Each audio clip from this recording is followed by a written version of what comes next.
avec Isabelle Martinet, généralement, puisqu'on fait ça tous les ans, au mois de mai, c'est la chanson Maïa l'abeille, dont on se sert. Mais comme ça fait 32 ans qu'on la passe, on s'est dit, on va trouver autre chose. Bon, alors, qu'est-ce qu'on fait avec ces pauvres petites abeilles?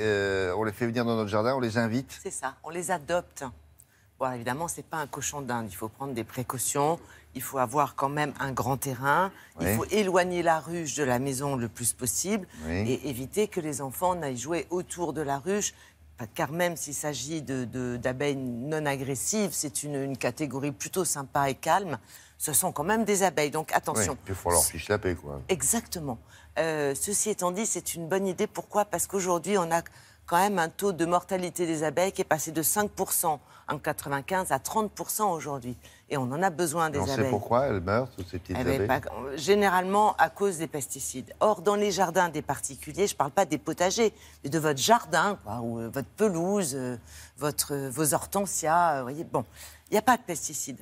Donc, elles sont heureuses, elles n'embêtent personne, il y en a beaucoup moins, et elles font leur propre miel. Donc, l'intérêt, c'est aussi d'aller faire sa propre récolte.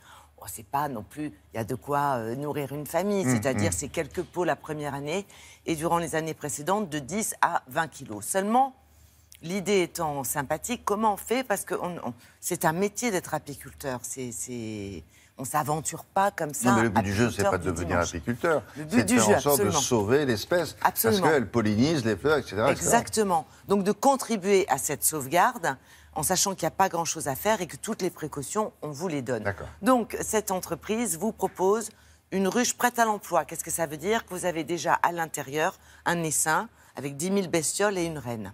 Une véritable population. Regardez comment ça se passe.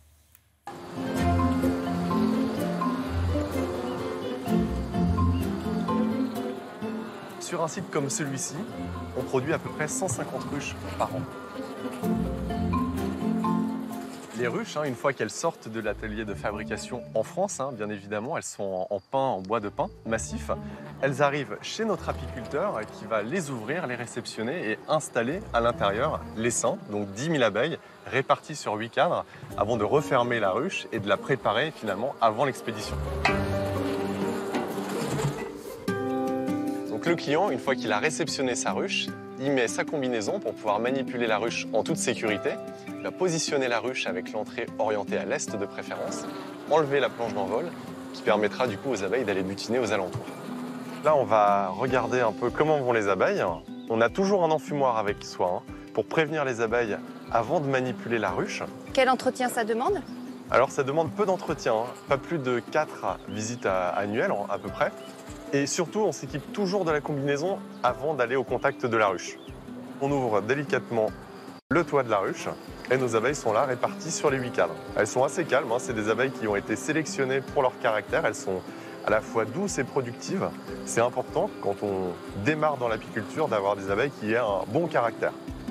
Et donc là, la reine est à l'intérieur? La reine est à l'intérieur avec ses abeilles, donc on a à peu près 10 000 abeilles et leur reine. La ruche, il faut savoir qu'on ne la touche pas pendant les mois d'hiver, on s'en occupe que quand il fait beau, donc ça peut tout à fait s'adapter à une maison de vacances par exemple. Et elles ont de quoi se nourrir même en hiver? Oui, parce qu'on va leur laisser une partie de leur production de miel et on va pouvoir éventuellement leur donner du sirop pour qu'elles puissent tenir sans problème tout l'hiver. Ce qui m'a séduit dans ce concept, c'est que finalement, avec quelques connaissances en apiculture, sans en avoir trop, on peut acheter une ruche en quelques clics sur Internet et puis l'installer dans son jardin très facilement. Toutes les informations sont sur le site, de même que les bons automatismes comme la combinaison, l'enfumoir et le petit équipement qui est indispensable pour s'occuper de ces abeilles. Alors avant de recevoir vos abeilles, quelques vérifications de base. Déjà, commencez à aller en mairie pour savoir s'il n'y a pas une interdiction spécifique pour avoir des abeilles. Et bien évidemment, respectez les distances de sécurité entre votre maison et celle des voisins.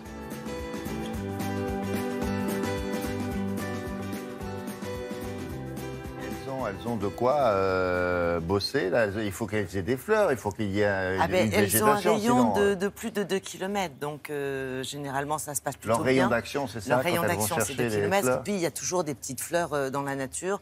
C'est pas uniquement vos rosiers privés. Merci beaucoup Isabelle, à plus tard.